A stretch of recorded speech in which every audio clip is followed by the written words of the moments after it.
gente volta a falar da autorização do IBAMA, para a exploração de petróleo em águas profundas na margem equatorial, que podem render até 30 bilhões de barris de petróleo para a Petrobras. Só que ainda não está muito claro qual vai ser o custo para acessar e retirar petróleo, se de fato tiver petróleo lá. O que ajuda a gente a entender o que vai ser necessário para viabilizar essa empreitada é Marcos Moreira, sócio da Garten Capital, que já aparece comigo em tela? Aparece comigo em tela. Seja muito bem-vindo e boa tarde, Marcos. Um prazer ter você aqui.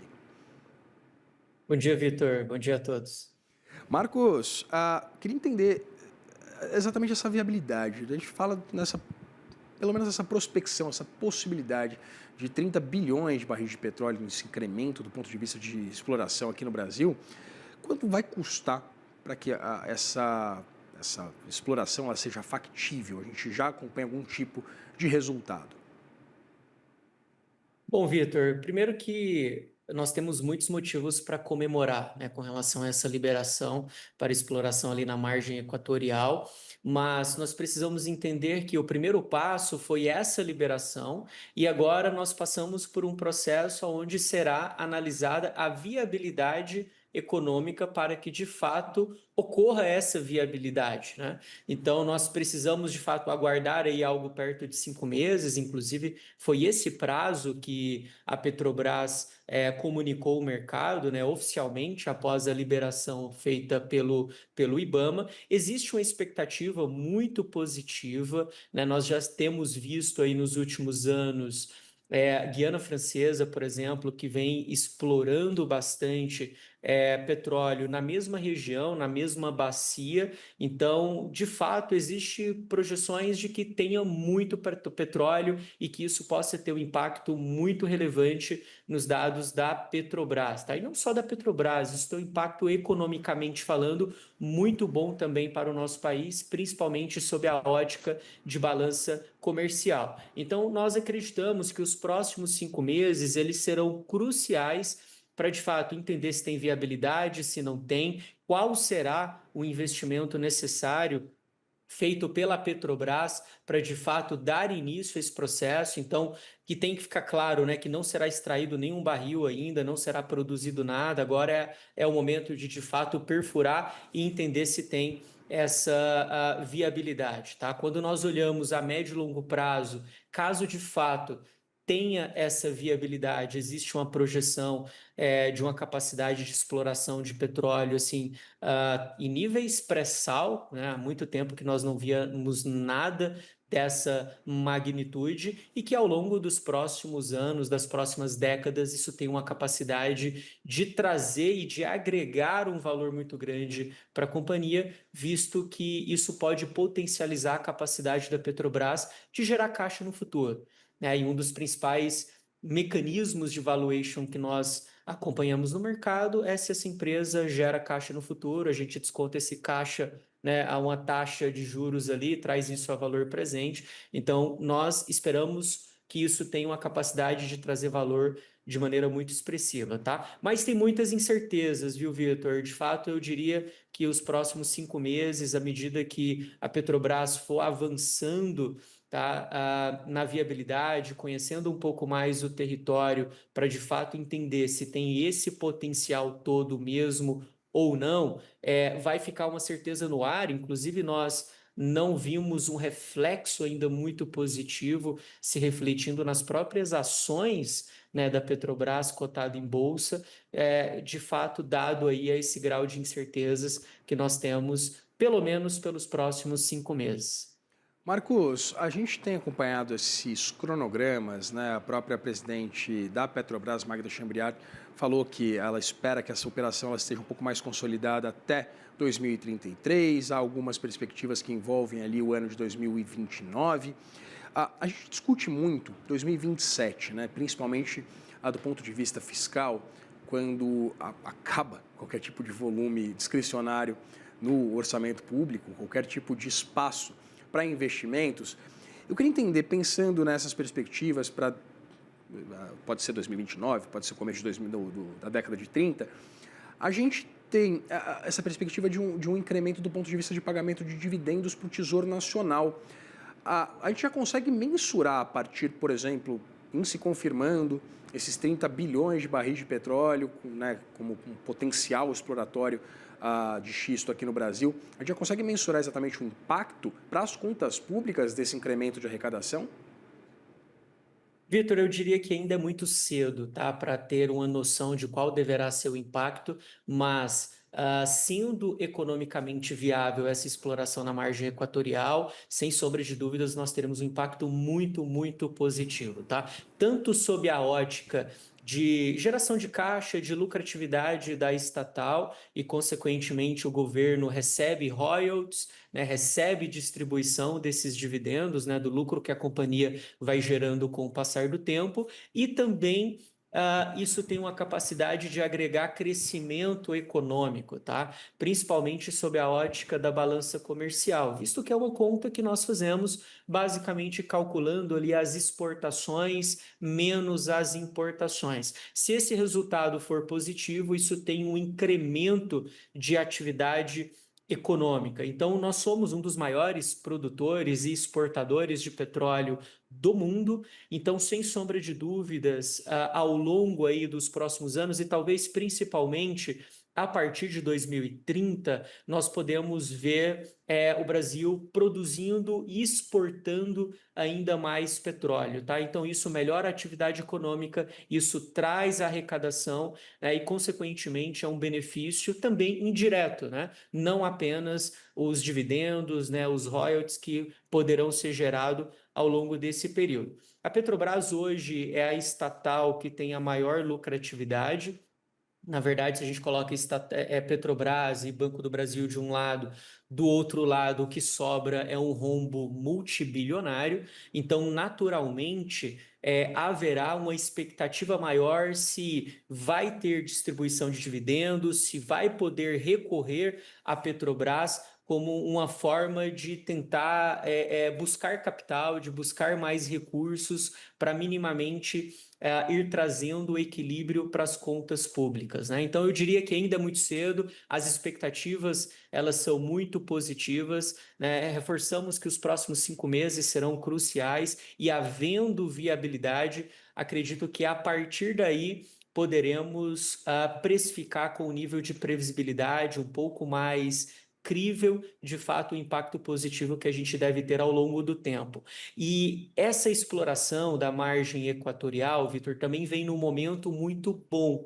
Por quê? Porque o pré-sal hoje representa algo na casa de 80% do petróleo produzido pela Petrobras. E existe uma expectativa que também por volta ali de 2030, essa capacidade do pré-sal ela vai reduzindo. Em uma companhia como a Petrobras precisa manter ali as suas reservas, então espera-se que de fato quando a margem equatorial começar a gerar mais resultados e aí de fato começará a ser produzidos barris de petróleo diariamente, possa repor essa queda esperada nas produções via pré-sal a partir de 2030, tá? Então, tem algumas incertezas, precisamos ver aí de fato como que deve ser aí os próximos meses para de fato a gente colocar isso no preço e fazer as contas para entender o quanto não só economicamente, mas o Tesouro também deve se beneficiar dessa nova corrida de petróleo, né, desse novo pré-sal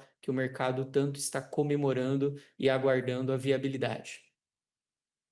Tesouro, né, o Tesouro Nacional, né, Marcos? A gente tem a perspectiva também do pagamento de royalties, por exemplo, para o estado do Amapá. Queria entender exatamente esses impactos, sejam eles diretos ou indiretos, do ponto de vista da economia local. A gente tem uma perspectiva de algum tipo de incremento relevante desse ponto de vista, não?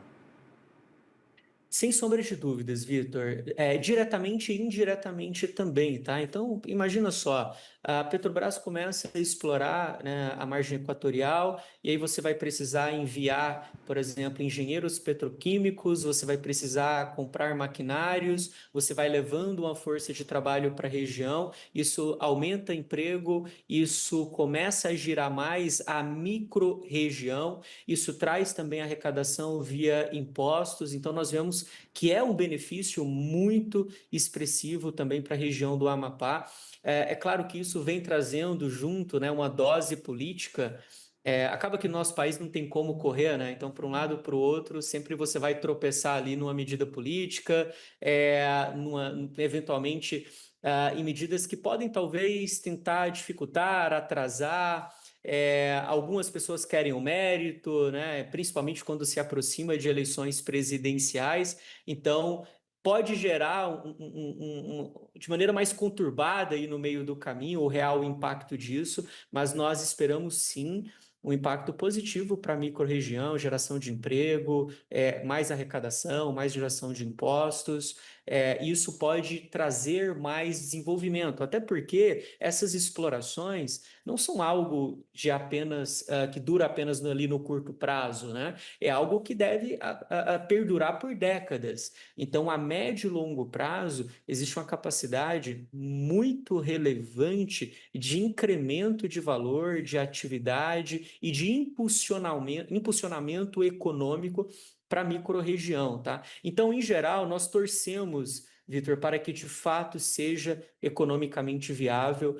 Isso mostra mais uma vez a força e o quanto o nosso país é rico em recursos naturais, né? E vem também como talvez uma impulsão ali, mais uma ajuda, né, no cumprimento das metas fiscais aqui para o nosso país ao longo dos próximos anos. Eu diria que talvez esse seja o maior desafio que o nosso país tem pela frente, e a Petrobras, sendo hoje uma das maiores empresas do mundo no seu segmento, tem uma capacidade de contribuir bastante para esse cenário, né? Apesar de uma queda relevante no lucro da companhia que nós vemos nos últimos 12 meses, mas esperamos sim que podemos colher bons frutos e bons dividendos aí para o Tesouro Nacional ao longo dos próximos anos. Fazer aqui um exercício difícil de futurologia, Marcos, porque a gente tem um cenário tão incerto, de tanta instabilidade mundo afora.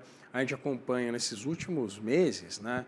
O preço do barril do petróleo sobe, o preço do barril do petróleo cai, há incursões norte-americanas no Irã, temores acerca do fechamento do Estreito de Hormuz, Donald Trump consolidando um acordo entre Israel e o Hamas, que tem um impacto também indireto pela região. O que a gente pode esperar, novamente, do preço do barril do petróleo e desse comportamento, dessas oscilações tão gritantes, exatamente pensando em nível de provisionamentos, por exemplo, por parte da Petrobras, pensando também nas receitas obtidas a partir da confirmação desse volume tão expressivo de xisto na margem equatorial? Vitor, assim, o petróleo, como qualquer outra commodity, é um resultado de oferta e demanda, tá? Então, medidas que tendem a aumentar a oferta de petróleo, a oferta da commodity, pode derrubar o preço caso esse aumento de oferta não seja acompanhado de um aumento proporcional na demanda, tá? Então, como você disse muito bem, né, existe um nível de incertezas muito, muito elevado. Eu tenho falado que nós somos bombardeados por riscos vindo de todos os lados, né? Então, qualquer projeção que nós fazemos hoje, ela pode ser mudada no futuro, né? Como diria Howard Marks, né? Existem dois tipos de profissionais que fazem projeções do futuro: aqueles que não sabem e aqueles que não sabem que eles não sabem, né? Então, de fato, nós reconhecemos essa limitação, mas à medida que nós vemos um aumento na produção potencial de petróleo, é natural ver o preço ele se manter estacionado, passar por uma correção de queda, né, ser pressionado para haver queda. Hoje nós não projetamos, Vitor, uma alta expressiva, tá, do preço do petróleo. É claro que essas medidas que podem impulsionar, por exemplo, exportações ou até mesmo tarifas que tendem a frear um pouco, impacta, só que essas companhias como a Petrobras, elas trabalham com reservas. Então acaba que as reservas, sob a ótica de oferta, ela impacta muito mais do que necessariamente a produção. Tá? Então, nós vemos companhias como a Petrobras, às vezes, reduzindo a média de barris que são produzidos diariamente, mas que mantém uma reserva muito robusta. Então, o mercado está mais de olho para a reserva, ou seja, a capacidade que essas empresas têm de suprir a demanda global pelo petróleo, do que necessariamente o que está sendo produzido diariamente. Até porque esse nível de produção ele é adaptado à expectativa de demanda do mercado. Então, quando nós tivemos, por exemplo, lá atrás, né, o Irã entrando em um conflito geopolítico, o Irã está entre os 10 maiores produtores de petróleo, a gente viu um repique de alta, né, no preço da commodity. Imediatamente, né, a OPEP+, se reuniu e falou, ó, vamos produzir mais e vamos aumentar as nossas reservas. Isso trouxe novamente um equilíbrio para o preço do petróleo. Então, à medida que tenhamos mais oferta, os preços tendem a permanecerem mais baixos, tá? E a nossa visão hoje é que nós não projetamos, ao menos a curto prazo, que tenha um aumento do petróleo, apesar desse nível elevado de incertezas. Conversei com Marcos Moreira, sócio da Garten Capital. Marcos, muito obrigado pela disponibilidade de conversar com a gente aqui no Money. Obrigado mais uma vez, Vitor. Abração.